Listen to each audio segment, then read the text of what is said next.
Now on Radio 4, it's time for The Choice, in which Michael Burke talks to Richard McCann, whose mother was the first victim of the Yorkshire Ripper. Hello.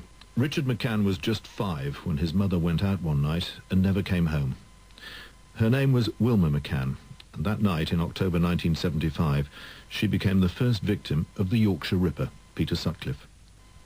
Richard and his older sister Sonia, who was 7 at the time, went out looking for her across the fields and, unknowing, walked past the spot where their mother was lying dead.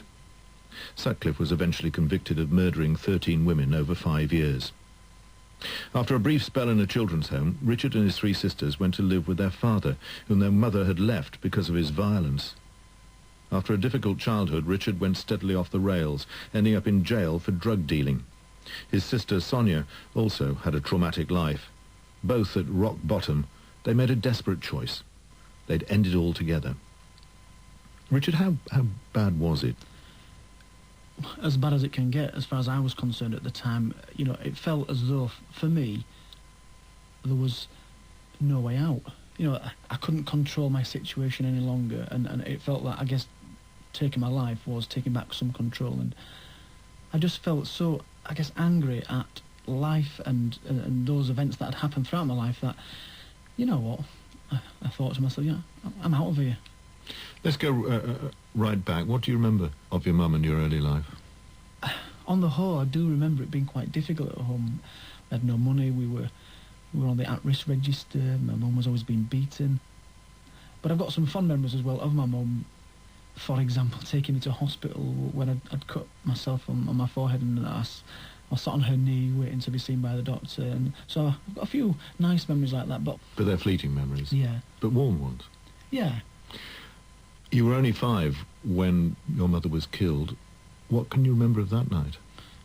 Well, I remember the night being different because Angela was crying and my mum didn't come to her. Angela was one of your youngest? Yeah, she was 3 at the time, and she was like in the cot beside us. We shared a double bed, the 3 of us. And I just remember it being surreal. This is not quite right. Where is Mum? And hearing Sonia telling Angela this story in the bedroom, and then just finally, around 5:30, Sonia waking me up. 5:30 in the morning? Yeah, and telling me that my mum hadn't come home, and that let's go look for her. And getting dressed and leaving the house, knowing that we shouldn't really be doing that, but because Mum wasn't there, what else could we do? And walking down that field at the back of the house, which Mum always told us to do, and being scared. Obviously it was pitch black and obviously silent, but feeling fear. That was the first time I actually felt fear. And just remembering sitting at that bus stop waiting for her to come off the bus, and as each bus came and went and she didn't appear, that fear that I felt, that worry, anxiety got worse. I mean, it's a poignant image, a picture that you're painting of these 2 small children, 5 and 7, at the bus stop in the very early hours of the morning, watching bus after bus coming for their mother, and the mother never turns up. Apart from fear, what was going through your mind? I had no idea that we'd never see her again, so I just wonder, when will we next see Mum? Will we be going to school? I guess normal thoughts, and Your mum didn't come. What happened then? Well, the police were at the house. They're asking us when we last saw Mum, and then just being told to get dressed properly, because when we left the house we had our coats on over our pyjamas. It took us to the local children's home, which wasn't far, and I think once we got there, things started to kick in that this is serious. Although I have to say that I kind of thought that Mum would be there waiting for us. Were you disappointed when she wasn't? Well, obviously you were disappointed. Were you heartbroken when she wasn't? We see, devastated, because the officer said, your mum's been taken to heaven, you're not going to see her again. Those words, I thought, this has got to be wrong. And I remember praying for her to be brought back. So when did it all start to sink in, as far as you were concerned? At some point in that children's home, we knew my mum had been attacked, we believe by a man. I don't know who said that, but we just knew she'd been attacked by a man on the field at the back of the house. We didn't realise how she died. That came maybe 2 years later, once it became this massive media story. And what I discovered was that her killer, the Yorkshire Ripper, had stabbed her mum 14 times, and it hit her over the head twice with a hammer. Once I did know that, once that was part of my understanding of what happened to my mum, maybe as a kind of a defence mechanism, I pushed it to the back in my mind, and I almost tried to imagine that wasn't my mum that happened to, that was just somebody else. And I think I still do that today.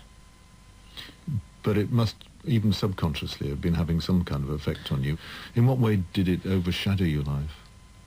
First of all, I was fearful. I was petrified of this man. I was terrified it was going to kill me. I was walking around with that for years. I was convinced that he knows where we're living now, and I can remember being petrified at going into the kitchen on an evening and I imagined him appearing at the glass window out in the back garden. In what way did it overshadow your life?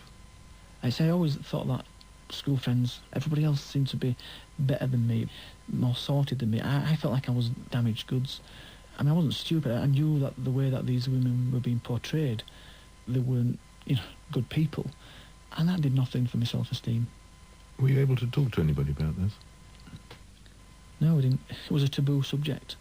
Once, we started this new life with my dad and his girlfriend, it wasn't something we spoke about. Because that's what happened to you, was it? You went to the children's home first of all, but then your dad, whom your mother had left because you'd been so violent, actually came and took you back.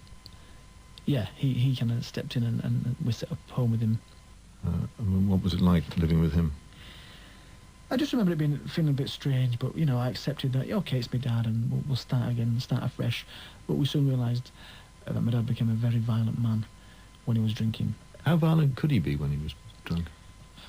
I remember him beating Sonia on one occasion at the bottom of the steps, and he came back into the living room, and he was panting as if he'd been in the boxing ring. And Sonia went on to tell me later that he'd kicked her, and, it could be very violent. The thing is, but it wasn't always like that, it was just in drink. In 1981, Peter Sutcliffe was finally caught.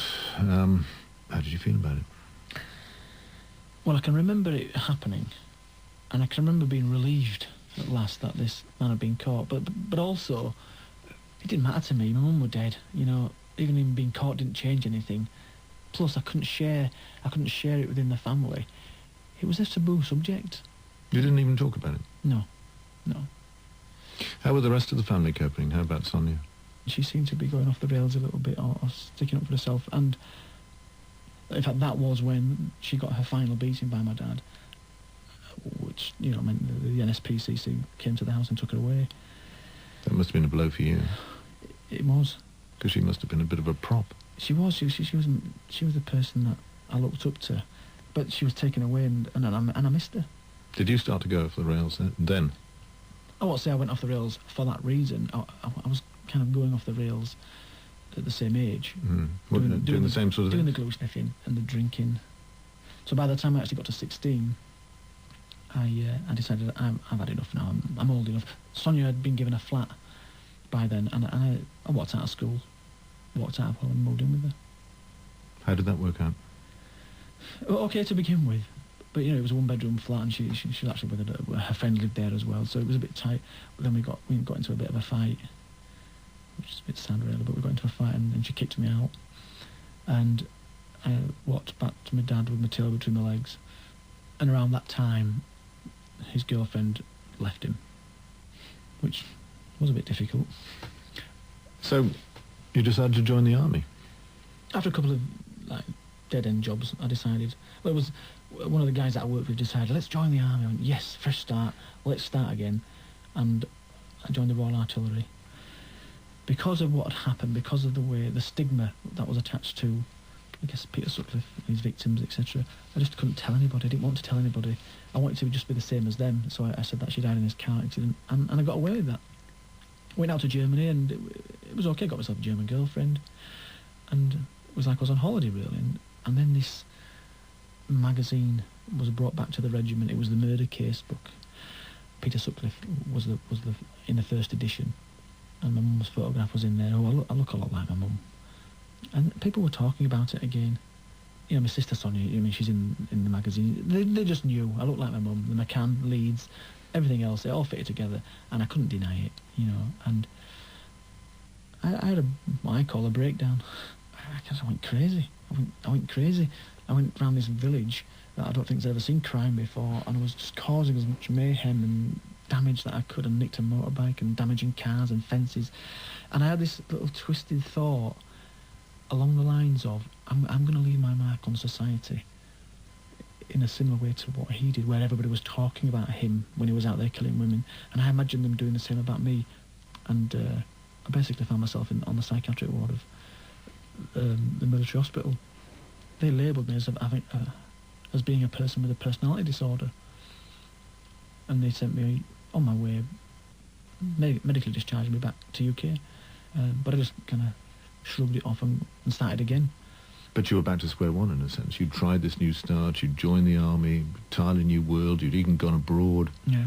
But here you were back in the UK again, back in the same place that you'd tried to leave before. Well, I was. But what had happened, is out of my control. Let's start again. I moved in with Sonia, basically. And what was life like? What did you... I mean, it was fine. It was good. I love Sonia and I like being around her. And I lived with her for some time, for some months, and then I got myself a job and a place of my own. But what was life like here? I mean, were you drinking? What about drugs? I got myself a job, and the guys that I were working with were taking drugs every weekend. And I don't know, I remember this guy just saying to me, don't knock it till you've tried it. I thought, yes, I'll try it and show you that I don't need it. And that's what I did. And for me, having no confidence, at that point in my life, it was one of my nicest feelings I'd had. What sort of drugs were you experimenting with? Well, it started with speed, amphetamine, which that's what they were taking, and that's the first thing I took that night. Because I felt so good for those few hours, I were then going out every weekend with these guys, and speed would be ecstasy, cocaine, and that became more important than having a stable job. And I was phoning in sick, and then I got sacked. I ended up in hospital. A couple of friends died after taking drugs, and because I still wanted to go out with these guys every weekend, I became a petty drug dealer and started supplying them with their pills. And then you got caught? Well, I did get caught. I was arrested with 100 pills on me, ecstasy tablets, and then ended up in prison. What happened to you? I got a year to serve. That was really quite lenient, wasn't it? It was lenient. Why, do you think? Again, because of the... did the court hear about your background? Well, they did. And do you think it was because your mum was killed by the Yorkshire Ripper that you got 1 year rather than two, three? Probably, yes. What impact did prison have on you and your life? What was it like? What was it like? Well, I mean, I'd bought a house by then, and I thought, that's it, I'm going to lose my house. I had a girlfriend, I'm going to lose my girlfriend, and I thought there wasn't going to be much of a future, criminal record, a drug dealer. But once again, I was lucky, because I remained in Leeds. I got a job on the hospital wing, so I was like serving some of the prisoners the food, and I could see my family, my girlfriend.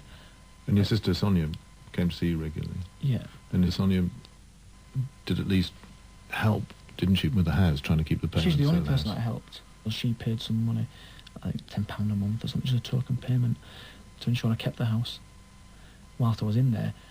But Sonia was there for you when you were in jail, and they're waiting for you when you came out? She was. Bless her. With a can of Foster's and a tax rebate. And a leopard print coat from Oxford. She had a leopard skin coat from Oxford. It was great to see her. But then reality kicked in. I was in about £5,000 worth of debt. Most of that was the mortgage payments. I was taken to court, and the judge gave me 6 weeks to get a job. And that was difficult because you have to declare your conviction, and I did that, and people were saying to me, you're perfect, but we can't set you on because you've got a conviction.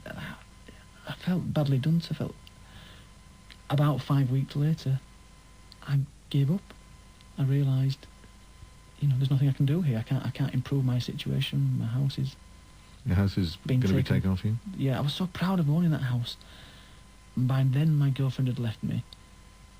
There was no way out. And then I decided to phone Sonia and, tell her how I was feeling. I just simply told her, I'm out of here. And, I knew she knew what I meant. You see, we'd often done this before. We'd often kind of reflected on what had happened and how bad a hand of cards we'd been dealt. We had this, like, almost ongoing joke. What else can happen in this family? Sonia would often say to me, and this felt another one of those. My house has been taken from me in a week's time. What else? It felt like the only bit of defence, the only thing I could do is take some control back by deciding I'm going to end it. And she said she would join me. And I think Sonia got quite keen about the idea and said, well, so how are we going to do it then? And I wanted her to slow down a little bit, because what I didn't want to do was do something that was going to cause us any pain. So I said, wait, just hold on, let's just think, or let me think about exactly what we're going to do, how we're going to do it. And that was it, we ended the conversation. How serious were you about it, though? Well, at the time, completely serious, you know. It felt as though there's nothing I can do, and I'm not going back to that. I'm not going back to living in a council flat getting robbed, but this time without any job. No one's going to want me, no one's going to date me. At the time, I was serious. What actually happened was I then went to my ex-girlfriends for one last plea for us to make a go of it. Whilst I was there, the phone went, and it was Sonia, and she simply told me, I'll never forget that, Richard, I've taken my tablets, are you going to join me? So she was completely serious. She'd had that conversation with me, put the phone down, gone out and got drunk, and took her tablets. She didn't wait for me. So, what went through your mind at that moment? Complete, utter panic. The first thing I did was I rang the ambulance service, and I got them to go to Sonia's to get into hospital. Because she was drunk, what they had to do was take a blood sample and see whether or not it was serious or not, and depending on the result, they put her on a drip. She wouldn't wait for the results. She gave the blood and went, right, I'm going. So I thought, you leave this hospital, and your result turns out to suggest you need to go on this drip, well then you're going to die. Well, it felt to me like a life or death situation, and there was no telling Sonia she wasn't going to stay there. We got back to the house and started tidying up, and then they phoned and said, you better get back here. It is serious. And finally, she did decide to go into hospital, and we got her there. She went through the procedure. How did you manage to persuade her? I was just pleading with her and telling her I loved her, and we won't see each other again. And where did this leave you? I mean, there you were, 48 hours beforehand, saying, it's all over. I don't want any more of this. I'm out of here, you were saying to yourself. I want to commit suicide. She says, oh, yeah. I feel exactly the same way. Where does this leave your decision about what to do with your life? As soon as I got that phone call from Sonia, it was a shock. It was a wake-up call, and I decided at that point, well, one, I'm not going to join her. I chose not to, and I just knew deep down that I wasn't going to kill myself. If I go back to a council house, flat, whatever, it doesn't matter. Life is worth living, even if I can't get a job. And all I was focusing on was looking after Sonia and ensuring that she didn't continue down that road. What had changed, though? Because your situation hadn't at that time changed. What had changed is the reality of one of us, either of us, both of us, taking our own lives suddenly hit me in the face by Sonia doing it. And that changed everything. That what have I done? What have I done? And I was ashamed. I'm ashamed now of that experience, that conversation, that decision. I'm ashamed of all that. Because I gave up. And not only did I give up, what I did, I gave her the idea to do it. What changed was she did it. I realised how stupid I was. It was a desperate time. And a desperate time taking place how long after your mother was murdered? 22 years. 22 years. But did both of you think that it had been a straight line between the two events? That 48 hours in which you discussed a joint suicide, you'd come across the reality of your sister trying to commit suicide, there was a direct link between that and... I can see that. But we didn't talk about that in that way after it happened. If Mum hadn't died in that way, we probably wouldn't have been talking about that. Mum would have been around anyway. You emerged from this 48 hours of incredibly messy, incredibly upsetting, incredibly traumatic time, curiously feeling more positive. not as negative as you had been at the beginning. What about your sister? What happened to her? She continued down that path of drinking. Whereas you, well, nothing had changed over that 48-hour period, had it? I mean, you were still facing the loss of your house. Your girlfriend wouldn't come back to you. You still had a criminal record, which was making it difficult to get a job. How did life change for you? Well, I just decided to keep trying. I mean, I had a week to go to get a job and come up with this repayment plan. And in that final week, I went for what was the last interview, last-ditched attempt at saving the house. And I decided to lie in the interview, and I got myself a job. I didn't say I'd been to prison. It were desperate times, and I saved the house at the last minute. What sort of job was it? It was assistant warehouse supervisor. I then went on to give my own department, in charge of all the imports from the Far East, and I did really well there. My salary nearly trebled, and you know, things were looking really good. And I actually got Sonia a job working with me to try and help her again. With her drinking, it didn't work out. And I changed my circle of friends. I moved away from these guys who I were going out taking the drugs with, and I took up salsa. Salsa? Salsa, well, me. And I started mixing with a more positive group of people. So my confidence began to change, and paid off my arrears early. Got myself some assertiveness training, got myself some counselling. But all the time, Sonia wasn't doing so well, but, you know, she got worse. Sometime after that, her daughter, who was 12, went to live with her grandmother because Sonia was drinking so much. And, you know, she continued with the violent partners. She was having more thoughts of suicide. I did my best to try and get her some counselling as well. So how far now do you think you've turned your life around? Oh, I can't believe where I'm at now in comparison to where I was in 97. I'm married. I've got a family of my own. I've got 2 wonderful children. I've got a lovely wife. And helping, I guess, in society. I've been a Samaritan volunteer who helps me in 1994. I've set up a support group for other families who've been bereaved through murder or manslaughter, and been working for the Youth Offending Service. I'm doing everything I can to completely leave that past behind. You didn't move away from Sonia, then? No, I didn't move away from Sonia. I mean, she's the closest person that I've ever had to me. Because I've been quite successful in my job and the other things that I've got involved in. All the time, I'd have to keep stepping back into Sonia's life. And it's almost like I had 2 hats to wear. I never gave up on Sonia, and I continued to get her, or tried to get her some help. In fact, she was in rehab a couple of years ago. I thought, that's it now. She's going to turn that corner like I did. But she didn't. No, she didn't. She finally gave up on the 18th of December. I'll never forget that morning where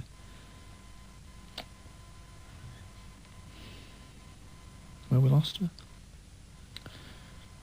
She took her life.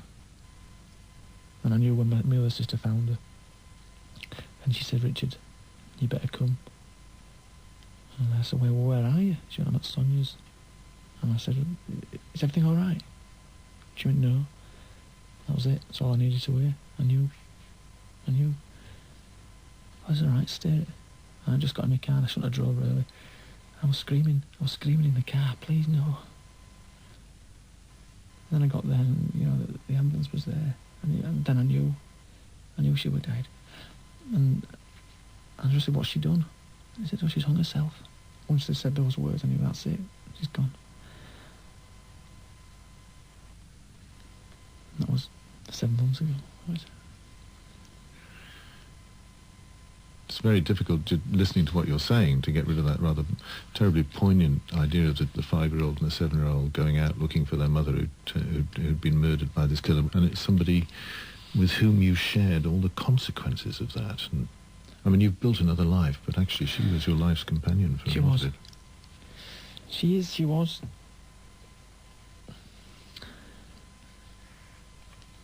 We went through everything together. We knew how each other thought. We were almost like just one person. She was an extension of me. We would sit and We'd have a conversation. We'd only say 3 words and we knew what the other person meant. We wouldn't even finish sentences. We were so close. For her not to be here and for her to do that, you know. She's in a better place. The pain is over, hopefully. She's with my mum, hopefully. It was her choice, I suppose, and she was the closest person that I've ever been to. And she's left a massive void space in my heart, and I miss her desperately, like any, I suppose, brother would, but... You shared a background that I suppose made you both the way you were. You shared a moment of a choice, which you talked of taking your own lives. You went one direction, she went the other. She actually eventually followed through with that choice. You turned your back on it. What made the difference between you, do you think? I just think she had the burden of being the eldest child. She felt responsible, and she often Mum would leave us with Sonia, so she was like a second mother almost. And so she felt that when Mum went, you know. I think that was the difference. She got a worse start than me. Sonia probably will not have done what she did had he not taken my mum's life. I just hate him for what he did. Arguably killed my sister as well. I know he hasn't done it. But if he hadn't have killed our mum, she wouldn't have done this. I don't. What he did to your mother did lead you to the brink of that choice to end your own life, you and your sister. How glad are you now that you made the decisions about your lives that you did? How glad? I don't know if I can put that into words. The thing I'm most glad about is that, not that I did that and turned my life around, that I have now gone on to have my own family, and I've created life, and, you know, I have my own children now, and a wife. I'm over the moon. I have to pinch myself because I chose not to do what Sonia eventually went on to do. Even though I'm overjoyed, it's still something that I'm ashamed, and that I actually came to that point. It kind of dampens down the joy that I might feel at this point in my life. But then it was all part of it, isn't it? It hadn't been for the shock, and maybe you wouldn't have had the impetus to come out the way you did. Yeah. But it's a choice you please made now. Yeah, it is. It is. It may have been that Sonia saved my life by deciding to act so suddenly that day. Richard McCann, thanks very much indeed. Thank you. Thanks. The Choice was presented by Michael Burke and produced in Manchester by Dawn Bryan. And if you've been affected by any of the issues in this programme, you can call the Radio 4 Action line on 0800 044 044.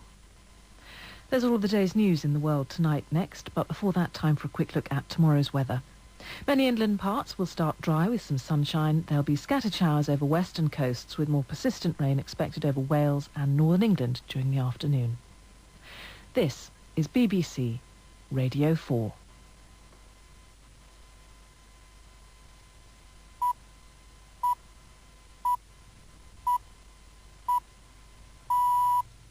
It's 10 o'clock. This is The World Tonight with Rithala Shah. The government has announced a package of measures to stimulate the